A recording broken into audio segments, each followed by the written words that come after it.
For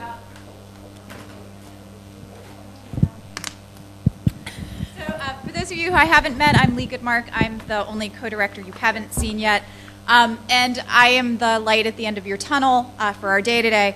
So I just want to close today by, once again thanking all of our presenters who've just been amazing today. So another, please, recognition of them. To thank our committee that does, so much work. One of the things that the center is founded on is the idea that we have these groups that work together to do all of these things that we do, and our committee is really invaluable. To thank the Law Review and the students from the Law Review who've been here working hard all day, and the students from SSWLC who've been working here all day. And once again, to thank Brittany Martinez, who again is not in the room.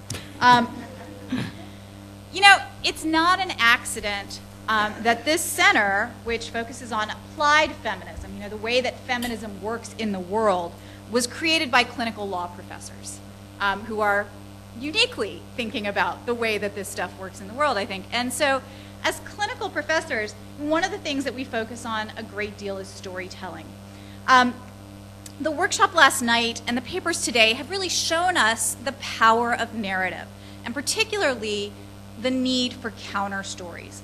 Counter stories are what we use to subvert the dominant narratives that are told by people in power to justify their actions, their law and policy choices.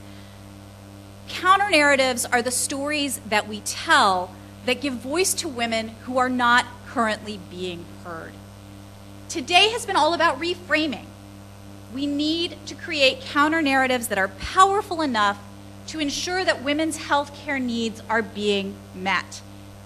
So whether that reframing looks like what we talked about in the workshop last night, right, between the difference between abortion as opposed to reproductive justice, and that much broader idea of reproductive justice.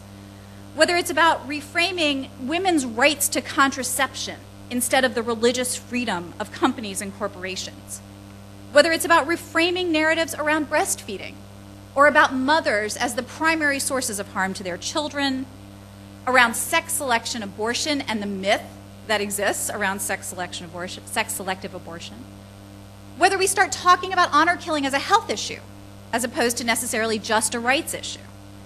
When we talk about the importance of the Affordable Care Act as promoting free labor and women's autonomy, or promoting corporate social responsibility, and about what the duties of employers who provide health care are, as opposed to the business choices that they're making. All of these counter narratives are essential. And they're so important not just in changing law and policy, but to change the political discourse that exists around these issues. And as Terry O'Neill reminded us in her talk last night, it's not just about talking, right? It's also about persuading voters to elect those people who can make the changes that we need to law and policy. So we appreciate the stories that you've told today. We appreciate these counter narratives. We look forward to working with all of you to continue telling these stories, and in doing so, to make the change that women in this country so badly need around their health care. It's been an absolute privilege to do this. I have to say, this year, because I'm not here, all credit goes to Margaret Johnson and Michelle Gilman, who did all of the hard work around this conference. I, like you, mostly just got to enjoy stuff. And so, last but not least, of course, thanks to my amazing co-directors, who I love dearly and who I appreciate so much. Thank you all for coming.